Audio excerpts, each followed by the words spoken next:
Harborside. Today is the unveiling of our RIP campaign. A RIP campaign is when an organization identifies language and corresponding actions that will rest in peace. We are implementing a RIP word campaign here at Harborside Middle School so we can all have the most positive and kind educational experience without harmful or hurtful conduct. After this video of the impact of positive and negative words, we will discuss the following language that will not be used in our community moving forward. Can I share with you something really freaking crazy? We did this little experiment, and all of you watching can do this experiment. We took 3 little petri dishes, and you can use a simple plate, and we put seeds on this. Some cotton bud with water and seeds. Okay, so A, B, and C. So in one, it was basically the control group. We didn't do anything different. We just left it by a window. The second one was the negative. My team would look at the seed. I hate you. Yeah, I hate you. You're a stupid ugly little plant. You're an ugly seed. I bet when you sprout, your leaves will be upside down. Wow. You'll be tiny. The other plants won't like you. You're a puny little pathetic plant, and I hate you. It's nasty as you can get when you're talking to a plant. Now, the third one, just praise it with compliments. You are going to have the most beautiful green leaves. You are going to be so beautiful. You're going to light up a room. I'm so proud of you. You're going to grow so tall and healthy. Okay, now look at the picture. This is the picture. And you can see the control group is mid-size. The one that we insulted, the negative plant, the leaves are literally upside down. No way. And it's tiny and short. Now look at the tall one. That's the one that we express gratitude and appreciation to. So anybody can do this. In fact, in some schools, they are using this as an exercise to teach people the horrors of bullying. Because when you see how your words can affect a plant, which is a different species, you understand that your words can affect your body. Your words can affect other people. And by the way, all of these plants had the same amount of sunlight, the same amount of water. The only thing different was the emotion that was being passed to the plant. If we can influence the biology of plant life, imagine what this can do for human life. Yes. It also shows you how negative energy can really mess things up. The next time you think a negative thought about someone, what if, and I don't know if there's any studies on this, but what if, just like you were hurting the plant, you were physically hurting another person? Wow. And when you understand that, you start really watching your thought. Threatening terminology will rest in peace. Threatening words are words that are hostile or deliberately mean to frighten someone or make someone feel vulnerable or at risk.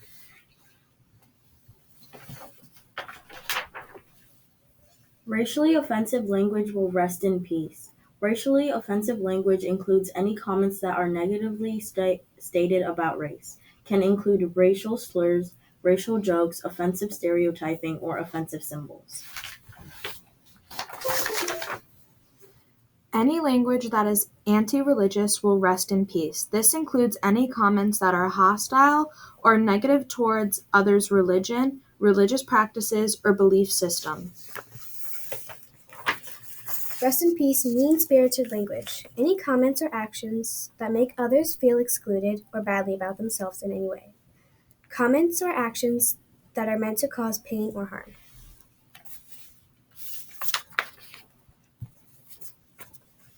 Any language that is against homosexuality or non-heterosexual orientation in order to demean or express hospitality towards the LGBTQ+ community. Provocative language or language that is sexually offensive or harassing in nature will rest in peace. That includes any language or actions that have a sexual in nature or has sexual connotations that create discomfort or offense. So now that we know which language will not be acceptable here at HMS, what do we do when we hear this harmful conduct? We will practice what is called zero indifference. You may be asking yourself, what does zero indifference mean? Zero indifference means never letting harmful or hateful conduct go unaddressed.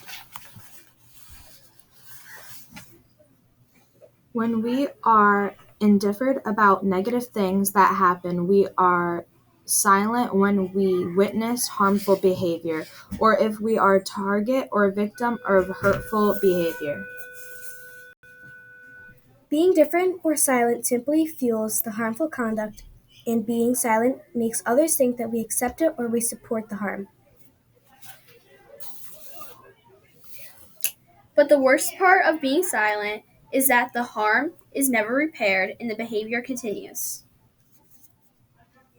You have a voice. Use it. You also have a right to speak up when something makes you and or others feel uncomfortable, upset, awkward, or angry.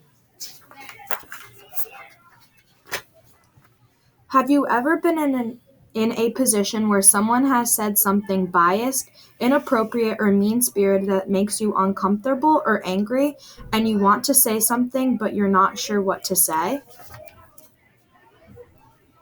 You know harm was done, but you aren't sure how to help, fix, or repair that harm.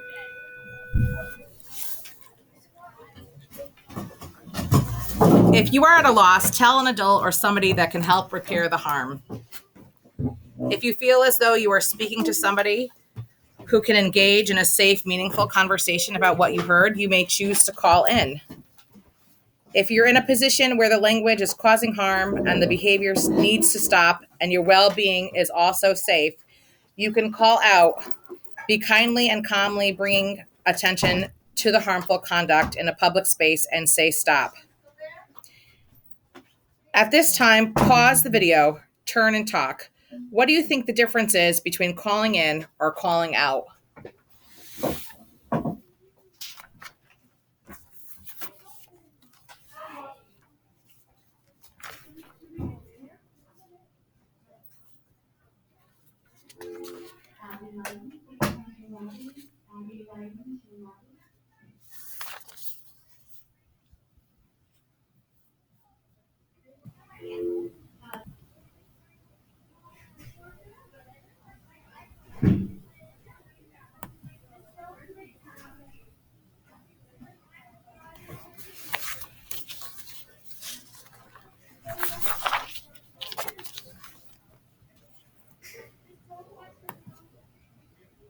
Calling in is an invitation to a one-on-one or small group conversation to bring attention to harmful words or behavior, which includes bias, prejudice, discrimination, and more. There are 4 times you would use calling in to respond to harmful language. When you're focused on reflecting as a response and not a reaction to the response. In this case, you might say, "What would others say, think, or feel?" Another time you might call in is when you're seeking to learn more. To start a calling in conversation, you can say, "How might the impact of your words or action differ from your intent?" You can have a calling in conversation when you want to imagine a different perspective. You can say, "How might your own comfort level or experiences influence your beliefs and choices?" Lastly, a calling in conversation can happen when there is an opportunity to explore deeper. You can use a question such as, "How might someone else see this differently?" Calling out is not a conversation like calling in. Calling out is putting a sudden stop to the hurtful language by bringing public attention to an individual, group, or organization's harmful words or behavior. We use calling out when we need to interrupt to prevent further harm. You may state something like, "That comment is mean and offensive. Think about what you're saying and pick another word or way to say it." Calling out will likely feel hard and uncomfortable, but necessary in that moment. You may say, "Okay, what you said isn't sitting right with me, and this is why." Calling out allows us to hit the pause button and break the momentum of the harmful conversation. To put a sudden stop to it, you may say, "Wow, that's not okay, and I need you to stop right there."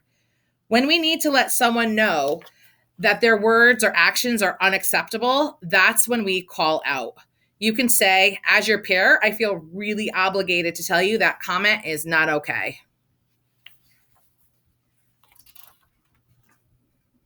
But how do you know when to call somebody in or out? In what circumstances would you do that? You may want to call someone out in order to stop negative effects of the words or behaviors from continuing. You may want to call someone in to create a space for listening and understanding or correcting assumptions, or to take the chance on having a tough conversation in different perspectives.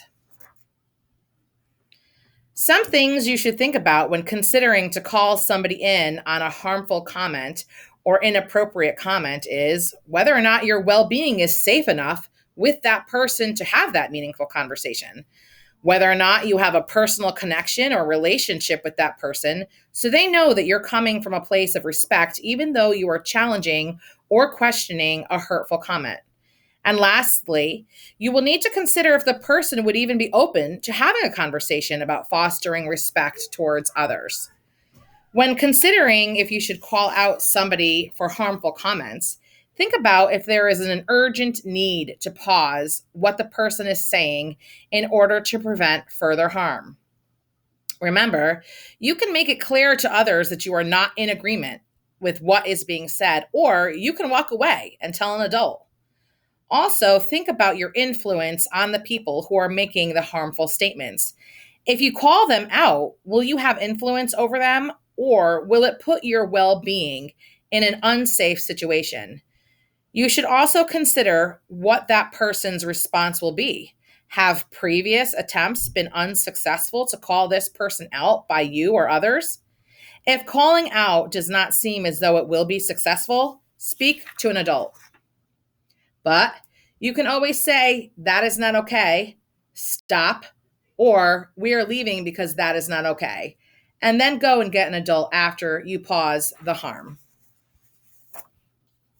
Now, what if you said something and somebody is calling you in or out?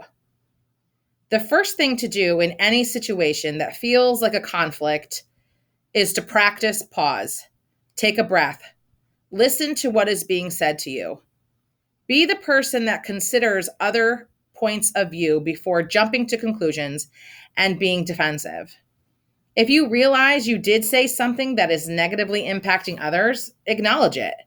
Be the person with strength and take responsibility for the impact of your words or actions. Then reflect. Process your thoughts and emotions. You can find an adult to help with that before you respond. Remember, it's okay and often necessary to pause your response. Then repair the harm that's done and change your behavior going forward. Remember, be kind to yourself. Everybody makes mistakes, and sometimes we say things that others take in a negative way that we did not intend. Remember, you are a person that is growing and changing and evolving. We all are, no matter what our age. Your homeroom teacher has calling in and calling out cards for you. At this time, your teacher can pause the video and pass out the reference cards.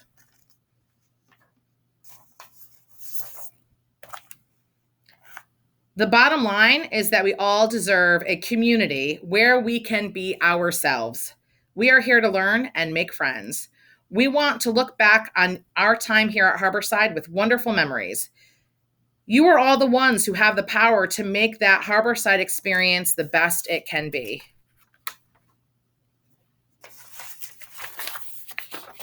Remember, nobody has the right to interfere with the well-being of others.